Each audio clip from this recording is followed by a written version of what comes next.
What's up, guys? Long time no see. Today I'm going to be talking about Guns N' Roses and their fifth studio album, Chinese Democracy. So, by the mid to late 90s, this band was falling apart. Um, so much so that almost all of their original members had left the band by, I want to say, 96, 97. Um, yeah, the band was just kind of just crumbling. And two of the most infamous stories. Um, First, Izzy Stradlin um, has come out and just kind of famously said that Axl's the reason that he quit the band in the first place. But the person that everyone really wanted to hear from is Slash, obviously. He came out all these years later and said the band was starting to feel like a dictatorship run by Axl Rose, and Slash was basically given a contract um, to join or to, I guess, continue with this band with Axl at the helm, and it just really felt like a dictatorship. It no longer felt like Guns N' Roses. It no longer felt like a band. It kind of just felt like Axl Rose's band. Um, so yeah, um, so everyone is out except for Axl Rose. So he needed to, before he got to make an album, he needed to assemble a band around him, and so many so many false starts that I'm not even gonna name it all because I don't know, the entire ins and outs of this because it's very complicated and very messy. But hired such musicians such as Buckethead and I think his name is like Bumblefoot or something. He's another guitarist, um, and replaced every single member, and they would go on tour in the early 2000s as Guns N' Roses because Axl kept the rights to the name of the band. Um, and there were so many lineup changes. Like I said, I don't know them all, and there's no way in hell I'm gonna try to kind of go through them all in this video. But after they toured, after Axl got this band together and they toured for however many years, the fans wanted an album, the media wanted an album. Um, but Axl is famously not the easiest person to get along with. And Axl doesn't do anything quickly. He's never in a hurry to do anything. Um, so there was just a revolving door of band members, whether they got fired or quit. I don't really know. Um, and as early as early 2000s, I want to say, like I said, I don't know every detail of this band because it's so messy and because it's so jumbled. But there was first there was talk of writing an album, and then there was talk of, I think in like 2003, 2004, it was said to like almost be released. But like I said, Axl Rose, he doesn't do anything quickly in a hurry, and he's not the most easiest person to get along with. But surprisingly, all of the musicians um, got their writing credits for Chinese Democracy, whatever they contributed. I mean, um, if you just look in the credits, like the liner of the album, it's just like a list of musicians like crazy, people that are in the band 1 minute and out of the band next, people who stayed in the band and toured for the Chinese Democracy album. So after all of this, in 2008, um, we finally get Chinese Democracy.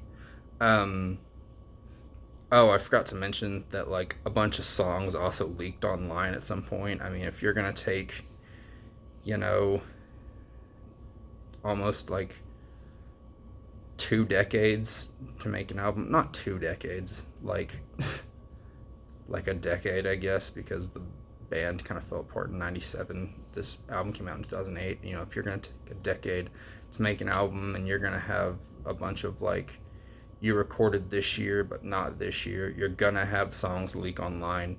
Um, so yeah, after all this stop and start, after kicking band members out and recording things and not recording things and just actual being lazy. I've said it before. Like I said, he doesn't do anything quickly. He just kind of gives the middle finger to everyone, and he's going to kind of do it on his time. But in 2008, we got Chinese Democracy. What was it going to sound like with this new lineup? Everyone was super, anxious. What is 2008 Guns N' Roses with one original member going to sound like? We were all very intrigued.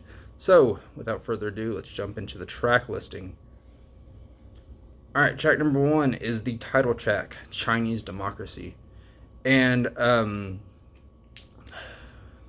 so it starts out very like sort of muddled, but then like once you get the point of what they're trying to do, it's kind of cool. So like it's a bunch of like Chinese people like chattering and muttering, and like it's very quiet, and it's very subtle, and then it builds up, and it's just kind of this straightforward riff that just kind of disappears and comes back, almost not as good as Welcome to the Jungle, but kind of like trying to do that sort of thing. And I'll be the first to admit I love this song.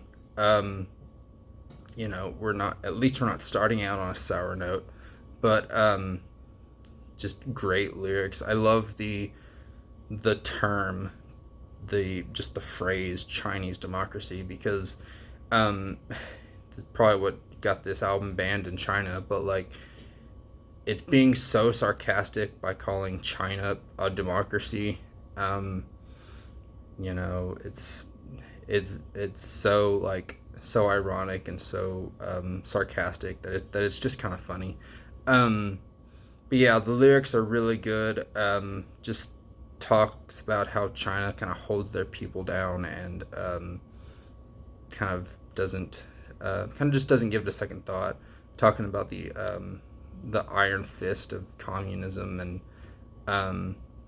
at the end, keeping your own kind in hell. Just a very very good song, slightly dark. Good way to start the album. I mean, we're at least this kind of puts people's mind at ease, at least for the moment. Alright, next song on the album is called Shackles Revenge, and holy shit. To put this song on your album is like ballsy enough, but to put this song second on your album, it's like, what the fuck are you thinking? Because this song is so modern, it's so not Guns N' Roses that I've said this before. I think I said it in my Dystopia review, but I'm very much into track listing and the order in which you're supposed to listen to songs, and the fact that this is number 2 on the album is just ridiculous. The intro, it's so like it's almost as if they were like going for like a death metal sort of vibe. It's so fucking weird, and then the vocals come in, and then I guess it's Axl doing his own like backing vocals, sort of. I mean, I wouldn't call them backing vocals because they're kind of in the forefront, just different sounding vocals. It's like they made his voice like really deep, and it sounds weird. Like Axl sounds like I mean, whoever it is, I'm pretty sure it's Axel. I mean, correct me if I'm wrong. But he sounds like a big black dude. I don't know. Like, don't call me racist. That's just what it sounds like to me. Maybe it's the drummer, because I know the drummer's a black guy. Anyway, it sounds so weird and not Guns N' Roses at all. Even the stuff that like Axel's doing in the background, it sounds so weird and flat because Axel's voice has aged, and like I'm not, people age, but like it just sounds so fucking weird. And then the pre-chorus is okay, and the chorus itself is okay, but like I can't get past this fucking intro and how modern and shitty it sounds, and the verses are just they're fucking weird, and they sound like really deep vocally, and Axel's doing some weird stuff in the background. It's just fucking weird. It's modern and it's weird. Alright, next song on the album is called Better, and I'm going to kind of contradict myself, kind of forget everything I said about Shackles Revenge, and because this song is one of the best songs on the album, if not the best song on the album. And I want to tip my cap to Axel in this moment. Sorry, guys, moving my camera. He not only brought this new band, he not only released an album with this new band, but he brought Guns N' Roses into the 21st century, and he did it well on this song, very well. This isn't classic GNR, but it's done very well, and it's done very tastefully. The beginning is kind of weird because it starts with like some kind of guitar squeals. It's a very odd sounding riff, and the no one ever told me when I was alone. They just thought I'd known better. It sounds weird, but once it gets going, it really picks up. The hardest part, This Troubled Heart. It's very it's just kind of Axl Rose being Axl Rose, and the solos, although modern sounding, they just work. And then towards the end of the song, Axl, I never wanted you to be someone with anger. Just very Axl sounding. And the song, you can argue that this is a song that shouldn't work. It just does, and it's really good. Alright, next song on the album is called Street of Dreams. So I totally forgot to mention this in the intro, but I'm glad I'm getting to it now. Dizzy Reed, even though he's not an original member, other than Axl, he's been with the band the longest. When all the original members were leaving, he stayed. He's been with the band since the first Use Your Illusion album. So even though he's not an original member, he's still been with the band for a very long time and kind of toughed it out while all the original members were leaving. Their piano player or keyboard player, he does a very, very good piano sort of intro, and this is the first real glimmer of like classic Guns N' Roses that we get. This is a very, very, very good song. Not only is it ballad, but it has like a rockin' sort of edge. It's not just a complete like sappy ballad. It's very, very good. I don't know just what I should do. Everywhere I go, I see you. Just very, very Axl Rose, very Guns N' Roses. But that mix between just like a good rock song and a good ballad. Solo, pretty good. Just a solid song. Alright, next song on the album is called If the World. And the intro is, of course, going to turn a lot of people off. because it sounds like, those, they're kind of like, you see them in like Walmart and shit, but like they're like CDs that are titled like music of the world, and it's just like music from like all different regions of the world. The intro sounds like Axel went to India and and then like wrote this intro, or told someone else how to play it. It's a very odd sounding intro. Um, but the lyrics themselves are pretty Axel esque. Um, if the world would end today, and our love slipped away. Um, it's a good song. It's not really one that I come back to, but I don't hate it. But there's not like a ton of meat in this song. It just kind of, at the end of the day, it is what it is. Not as terrible as some people think, but eh. Alright, next song on the album is called There Was a Time. And a lot of people love this song. A lot of people claim that this is their favorite song on the album. It's pretty good. I think if I knew exactly what this song was about, I would connect with it more and like it a little bit more. But I like it for what it is. I get kind of a "you could be mine" sort of feel in the lyrics. Definitely not necessarily with the attitude, but with the just the sorry guys, um, with just the feel of the lyrics. There was a time when we were happy, that sort of thing. But then you dragged us down with this, and this.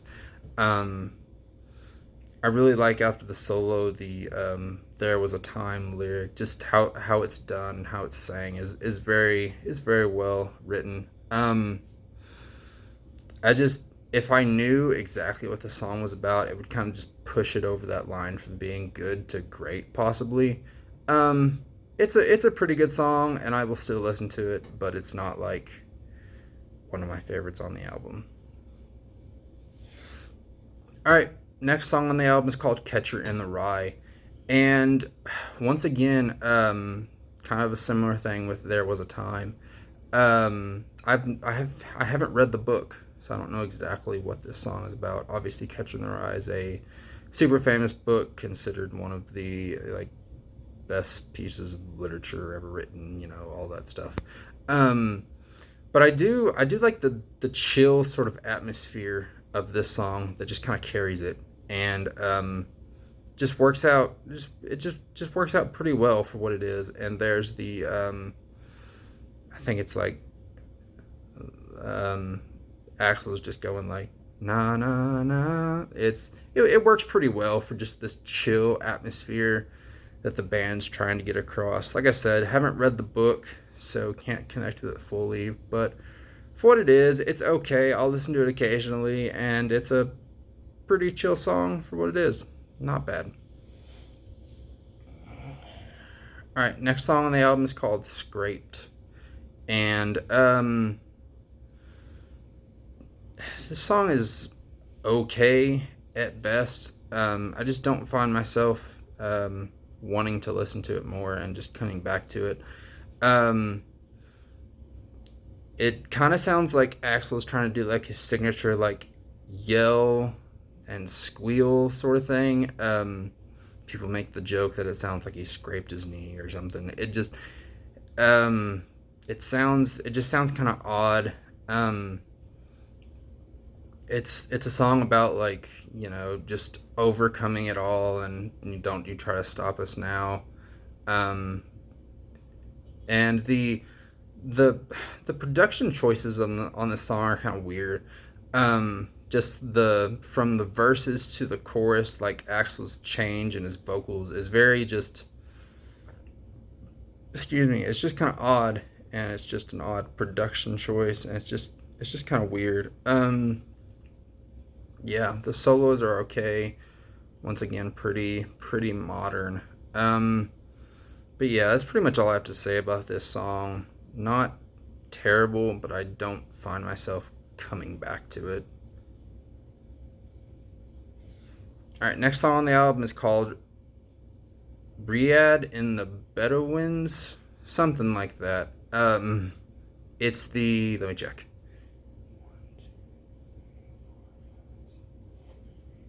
It's the eighth song on the album, so someone give me the pronunciation, please, because I don't know. And the way Axl sings it kind of doesn't necessarily help you, but kind of does. Whatever.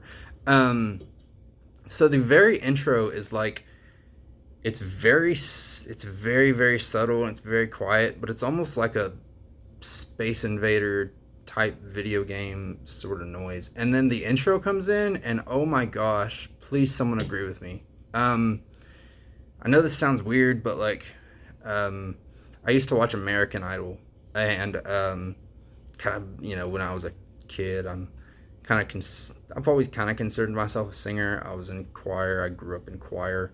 So I used to watch American Idol as a kid, and the intro to American Idol, like the original intro, I don't watch it anymore, so like I don't know if the intro has changed, but like the original intro of American Idol sounds like the intro, the guitar part at least, to this song, and it's just like, holy shit, that's the intro to American Idol. It's just kind of weird, and much like Scraped, kind of moving on to the rest of the song, Axl does this kind of like wailing scream sort of thing, but it kind of works. I mean, it's kind of odd and it's kind of awkward, but like it just kind of works. And with the rest of the song, and I have a soft spot for this song, and I can't exactly tell you why. It's just got a good flow. It's got a good rhythm, and when Axl screams, "Sweet Salvation," I mean that is an Axl Rose vocal moment to its core. It sounds very Axl, sounds very GNR.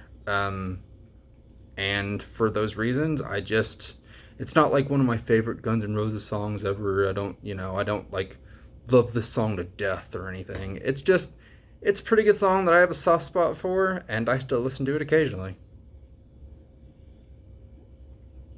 Alright, next song on the album is called Sorry. And the intro is once again very weird. It's like this distant, bendy guitar part. It's like if you were to walk into like a smoky club and someone were to like greet you, it has that sort of like feel of just like this. It's got a very like mystique type feel. It's fucking weird, but like I can't really find a better way to describe it. It's actually a pretty good song. It's another one of those songs that like maybe I shouldn't like, but I kind of do. The only part of the song that's kind of awkward is like Axl saying in the first verse, "I don't want to do it." Like it just kind of comes off weird, him saying, "I don't want to do it." But it's pretty good. The song is produced pretty well. When it comes in a couple times, when the chorus kind of comes in, especially on the last part, the last time the chorus hits, but I'm sorry for you. It just really packs a punch, and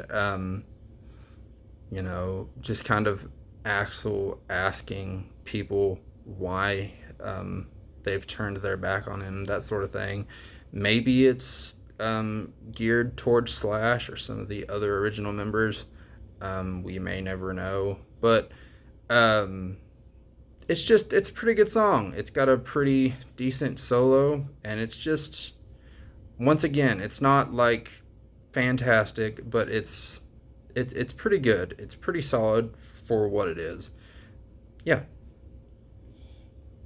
All right, next song on the album is called IRS. And it give me one second, guys. I'm making sure I haven't missed anything.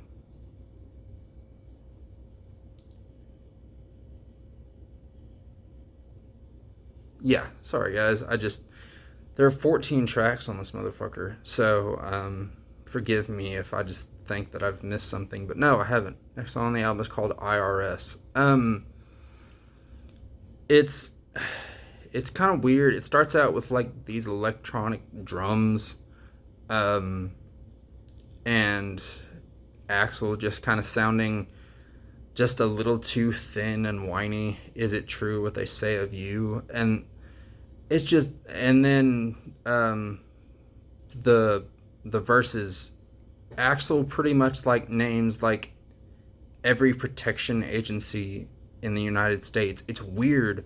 Gonna call the IRS, gonna call the FBI, gonna get a private eye. Like it just comes off as like corny, and it doesn't really flow well, and it just kind of makes you feel awkward when you're listening to it. The chorus has its moments, and like other parts of the song have their moments, and it comes off as like a okay song at best. It's just not one that I revisit. Yeah. Next song on the album is called Madagascar, and I swear the intro has been used in like some sort of movie before. Maybe it's like Rocky or something, but it's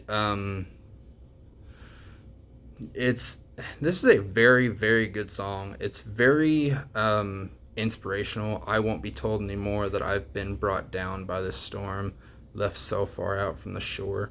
Not only that, but like forgiving people that have wronged you, for the many times what seemed like a memory.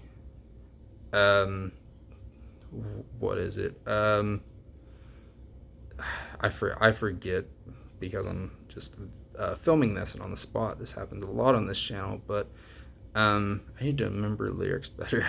But it's a very just good, deep, emotional, inspirational song.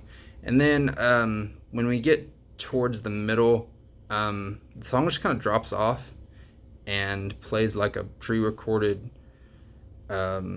tape of like the Martin Luther King "I Have a Dream" speech, and plays a little bit of the intro to Civil War, which is just like, okay, that's kind of out of nowhere. And then underneath all this is just kind of like some electronic drums that just kind of carry it through this part that lasts a little too long. But then the song ends with just the chorus, which is very, very good. Other than the middle part, just going a bit too long.